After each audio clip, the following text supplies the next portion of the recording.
Bismillahirrahmanirrahim. Babu fadlu salat subhi wal asr. Bab ini akan menjelaskan tentang keutamaan, keunggulan, kelebihan salat subuh dan salat asar. Nomor 1, wa an Abi Musa radhiyallahu anhu. Hadis ini diterima dari Abu Musa radhiyallahu anhu, semoga Allah meridhoinya kepada Abu Musa.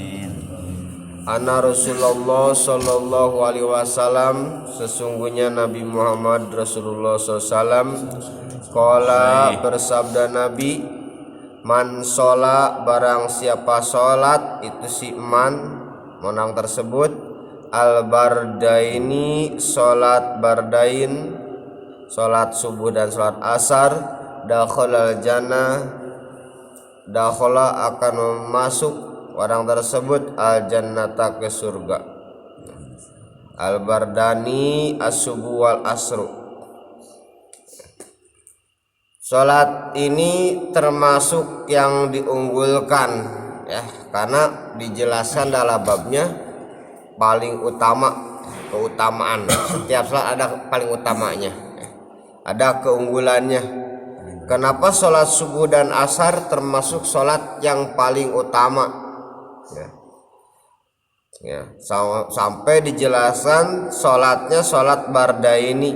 Bardaini asalnya bardani ya, bardani sama bardani berarti dua, dingin artinya, karena sholat subuh itu waktu dingin gitu ya, gitu kan. Yang pertama, kenapa sholat subuh itu termasuk bab ya, termasuk yang diutamakan, dan sholat asar. Karena diantaranya sholat subuh itu karena sholat yang ketika enaknya waktu tidur ya. Sholat subuh itu enak di pas di waktu tempat enaknya waktu tidur lah. Dalam penjelasan ada tim Naumi ya, pas enaknya sedang tidur sholat kan gitu. Kalau asar termasuk diunggulkan, kenapa? Karena sholat asar itu di ketika waktu orang sibuk ya, sibuk begawe, bekerja ya. Coba sholat asar ya, rata-rata orang sebagian tuh sholat asar tuh enggak kan, malas, enggak mau, tanggung ya. Apalagi sedang nanam padi, baru seblok katanya tanggung ya. Paronya gara-gara menpal gak sholat asar, tanggung katanya. Itu kan main poli gitu kan, pas setengah tiga lagi mainnya, sholat asar bablas ya, tanggung. Apalagi kalah lagi gitu kan, lebih tanggung lagi ya, gitu ya. Yang kedua, alasan yang kedua kenapa sholat subuh diunggulkan, diutamakan, karena sholat subuh itu waktunya ya, pembagian rizki ya, waktu sholat subuh ya. Sholat asarnya gimana alasan sholat asar diunggulkan nomor 2? Keduanya adalah karena sholat asar itu adalah sholat yang mana nanti akhirnya itu akan disetorkan amalnya pada akhir sholat asar nanti kan. Karena malaikat ya, tukang nulis catatan amal kita itu yang bertugas ya, jadi disetorkannya itu siang, amalan siang disetor sebelum malam, berarti udah asar kan. Amalan malam disetor sebelum siang, berarti sudah menjelang subuh kan, udah subuh ya. Itu hadisnya ya, yang diriwayatkan oleh Bukhari ya. Coba, saya pernah baca di Ibnu Katsir. Jadi amal siang disetorkan sebelum malam, amal malam disetorkan sebelum siang. Makanya sholat subuh itu sangat diunggulkan sekali gitu ya. Dan dari bab-bab nanti kelebihan-kelebihan sholat subuh banyak ya. Itu diantaranya. Makanya siapapun yang melaksanakan sholat subuh ya, apalagi berjamaah, sholat asar berjamaah, maka Allah akan memasukkan garansi ya. Garansinya surga gitu ya. Karena sholat itu ada sholat di waktu sibuk. Beda dengan sholat duhur, kan? Sholat duhur nggak perlu sibuk kan? Waktunya istirahat, wajar lah sholat duhur gitu kan. Kemudian sholat apa lagi? Sholat maghrib. Nah itu kan waktunya biasa, wajar kan? Coba biasa kalau lihat, kalau sholat maghrib berjamaahnya banyak kan? Nah, karena waktunya biasa-biasa saja, ya. Sholat isya juga itu sedang nungguin. Beda dengan sholat subuh, ya. Coba lihat di masjid-masjid besar pun kadang-kadang 2 orang antara imam ke tukang adzan, ya kan? Gitu. Ya, di kampung tapi mungkin. Tapi kebalik sekarang ya. Yang di kota yang ramai berjamaah, ya. Yang di kampung kurang gitu. Tapi nggak tergantung inilah daerahnya. Ya. Jadi ada sebagian saya pernah berjalan gitu ya, berjamaah, cuman antara masjidnya besar bertingkat lagi, yang sholatnya antara imam sama tukang adzan gitu ya. Sama saya datang belanya gitu ya, sayang masjid sebesar itu. Itulah kelebihan sholat subuh dan sholat asar ya. Bahkan kata Nabi kan, kalau sholat subuh berjamaah itu sama dengan pahalanya dengan sholat malam semalam suntuk, diantaranya itu kan saking besarnya ya. Pokoknya yang namanya sholat berjamaah itu pahalanya banyak sekali ya.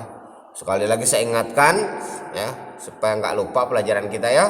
Berjalannya satu langkahnya 10 kebaikan, bahkan dilipat 700 kebaikan ya. Berjalan ke masjid yang berjamaah ya. Makanya carilah jalan yang jauh, perjauhlah jalan ke masjid itu, meliling misalnya kan, supaya langkahnya banyak gitu ya. Ya kan? Ya. Ke masjid ya, kemudian naik motor berarti tetesan minyak karburator atau injeksi ya. Sama, setiap tetesan dapat pahala gitu ya. Duduknya, itikafnya, masuknya, berjamaahnya gitu kan, banyak lah.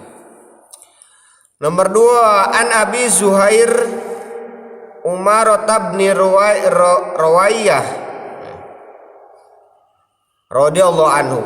Hadis ini dari Abi Zuhair Umar bin Rawaiyah, semoga Allah meridainya.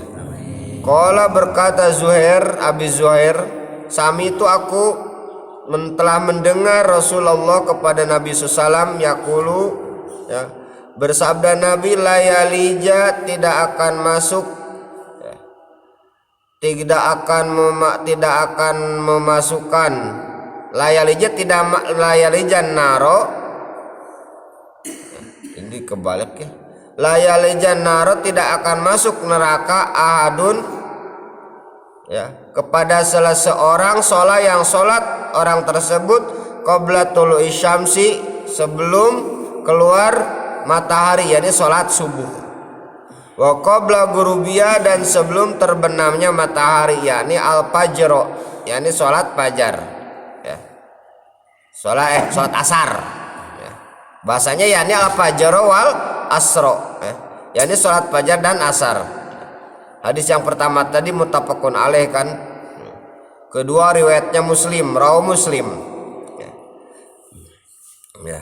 Jadi neraka manusia, api pun tidak mau ya kemasukan orang-orang yang sholat subuh berjamaah kalau laki-laki kan, dan sholat asar berjamaah kalau laki-laki ya. Itulah, ini adalah garansi ya, garansi daripada Allah Subhanahu wa taala. Ini kan hadisnya sahih riwayat Muslim ya, gitu kan. Itu sekali lagi, neraka pun tidak akan dimasuki oleh seseorang yang sholat ya, sholat subuh dan sholat asar. Langsung ketiga, wa an Jundub bin Sufyan radhiyallahu an. Hadis yang ketiganya dari Jundub bin Sufyan, semoga Allah meridainya. Qala berkata Jundub, qala Rasulullah bersabda Rasulullah, man shola as-subha, barang siapa yang sholat subuh ya, itu si orang tersebut ya, kalau di santri dilogatan kan, dilogatin man, siapa saja sholat itu si man, asuba kepada salat subuh, bahwa ya maka orang tersebut fi dimatillahi adat di dalam tanggungan Allah Subhanahu wa taala. Ya. Artinya ditanggung ya. Baik dalam keselamatannya gitu kan, keselamatan dirinya. Ditanggung, dijaga lah. Namanya ditanggung jawab sama Allah Subhanahu wa taala bagi orang salat subuh ya. Gitu ya. Kalau ingin dijaga oleh Allah Subhanahu wa taala, salat subuh aja. Ya. Kalau sudah dijaga kan enak, dari balai dijaga ya. Mau apa juga dijaga Allah Subhanahu wa taala ya. Yang tadinya harus bertumbur bertabrakan karena dijaga oleh Allah Subhanahu wa taala. Ya kan? Dek lalu kan. Yang tadinya mau menerima balai enggak lalu karena dijaga oleh Allah Subhanahu wa taala. Makanya salat subuh berjamaah. Fanduru ya, maka perhatikanlah ya bena Adam, wahai anak Adam, semua umat manusia, layat lubannaka, jangan sampai menuntut kepada engkau Allah min dimatihi ya, di dalam pertanggungan ya, sesuatu tanggung jawab ya. Bisain dengan sesuatu, rawi Muslim, hadis ini diriwayatkan oleh Muslim. Ya, istilahnya jangan sampai kalian meninggalkan sholat subuh, karena kalau tidak sholat subuh Allah tidak akan menjaganya ya. Tidak ada tanggung jawab, tidak ada tanggungan dari Allah Subhanahu wa taala gitu ya. Sholat subuh makanya. Keempat, wa Abi Hurairah radhiyallahu an, hadis yang keempatnya dari Abi Hurairah radhiyallahu an, semoga Allah meridainya kepada Abi Hurairah. Qala, berkata Abi Hurairah, qala Rasulullah sallallahu alaihi wasallam, bersabda Nabi sallallahu ya ta'aqabuna ya, silih berganti fikum di antara kalian malaikatun, para malaikat billaili ya, di waktu malam, wa malaikatun binari, dan malaikat yang di waktu siang. Bergantian ya, antara malaikat yang tugas malam dan malaikat yang tugas siang.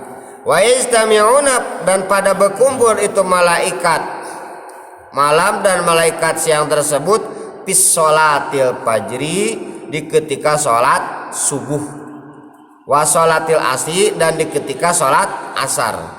Sumaya ruju ya, kemudian naik alladina batu, orang-orang yang bermalam dengan kalian, pikum, di antara kalian, payas aluhum. Di sini ya ruju alladina adalah naik itu para malaikat ya. Payas aluhum, kemudian bertanya Allah Subhanahu wa taala kepada malaikat, wa huwa, padahal Allah tersebut alamu, lebih mengetahui daripada malaikat ya. Tapi ini supaya menjadi pelajaran bagi manusia aja ya. Kaifa taraktum ibadi, wahai malaikat, bagaimana ketika engkau meninggalkan para hambaku ya. Fayaquluna, maka menjawab para malaikat, taraknahum wa hum yusalluna ya. Kata malaikat siang, aku meninggalkan hamba-hamba Allah, hamba-hambamu ya Allah, wa hum yusalluna, mereka sedang sholat ya. Kan sholat malaikat yang mau setor itu sebelum maghrib sudah berangkat ke langit, ternyata sedang sholat asar kan gitu kan. Wa atainahum, dan kami datang ya. Wa kata wa atainahum, dan kami mendatangi kepada hamba-hambamu tadi, wa hum yusalluna, mereka juga sedang sholat. Muttafaqun, hadisnya muttafaqun alaih. Jadi ketika mau meninggalkan setor amal itu kan, amal siang sebelum malam sedang sholat lah. Pas sebelum siang kelihat bahwa sedang sholat subuh dan sholat asar tadi ya. Jadi keadaannya sholat subuh dan sholat asar tuh ada terus gitu. Jadi malaikat ketika ditanya oleh Allah Subhanahu wa taala, mun bahasa bakanya, ape gawe hamba-hambaku di kota kapur, di ketika ika meninggalkan kota kapur, sholat subuh, sedang sholat subuh ya, dan di ketika datang lagi sholat subuh berjamaah, ketika berangkat lagi sholat subuh sholat asar berjamaah gitu ya. Itu bahasa Bangkanya mungkin.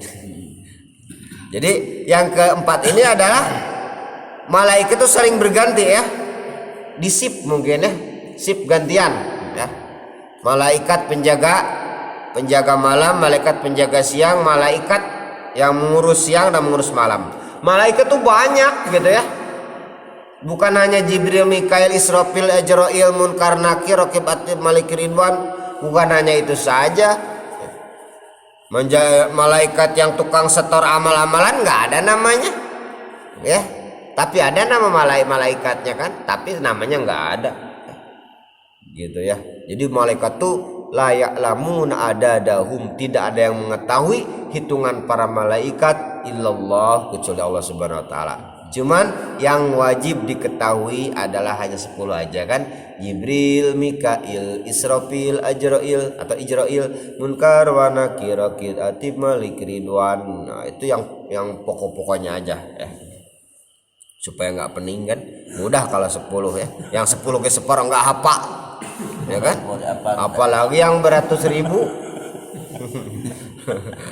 Gitu kan, sama dengan nabi-nabi juga banyak yang diwajib diketahui cuma 25, yang 25 juga nggak hafal. Padahal awal wajibin ala insani marifatul istiqoni. Yang pertama yang wajib tuh ya akidah, hafal-hafal seperti itu kan. Ya kan? Wajib ya. Yang pertama akidah. Kemudian sudah itu kan nabi-nabi hafal kan? Harus kan? Mesti wajib dan hafalnya itu nama-nama nabi, nama-nama malaikat ya. Kemudian sifat-sifat yang wajib di Allah, mustahil di Allah dihafal aja ya. Wujud kidam baqa muhalafatul yawadisi qiyamuhu bi nafsihi wahdaniyat qudrat iradat ilmu hayat sama basar kalam qadiran muridan aliman hayan samian basiran mutakaliman. Itu saya belajar dulu di ketika sebelum sekolah SD, ingat-ingat lupa. Zaman dulu kan ngajinya pakai colok, pakai obor kalau bahasa Sunda kan. Ya begitu, ya ingat itu.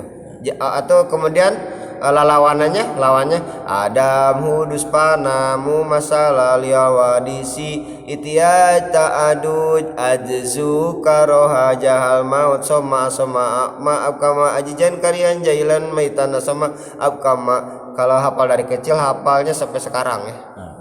Itu mah dari Manonjaya Tasikmalaya dari guru ya gitu kan.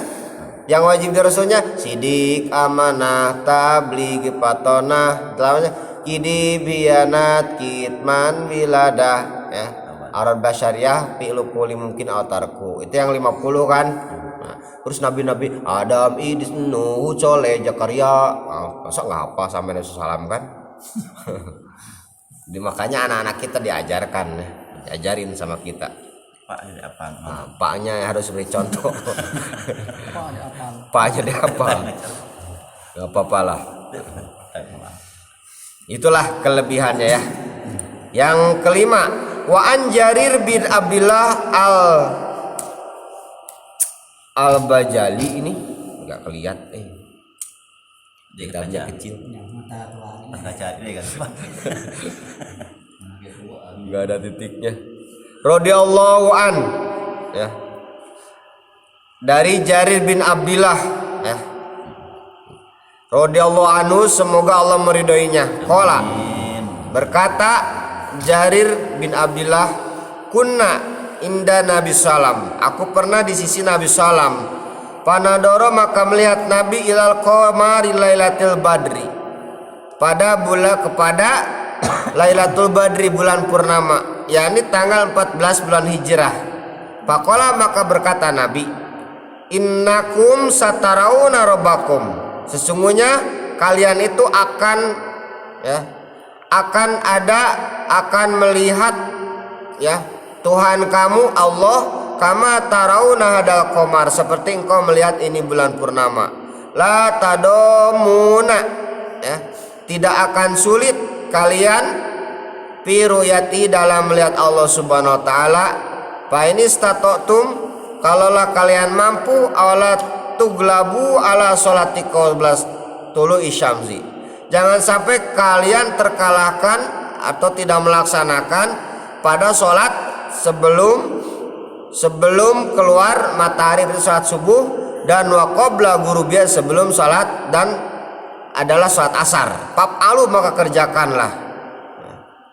Jadi kata Nabi, kata Jarir, pernah katanya saya di sisi Nabi Muhammad SAW, kemudian Nabi melihat kepada bulan purnama, yakni tanggal 14 bulan Hijrah, ya.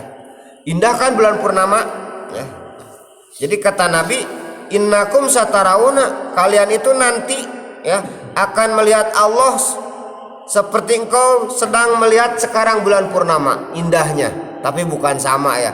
Sebab nanti di surga itu semua umat manusia akan melihat Allah. Ada yang paling nikmat, ya.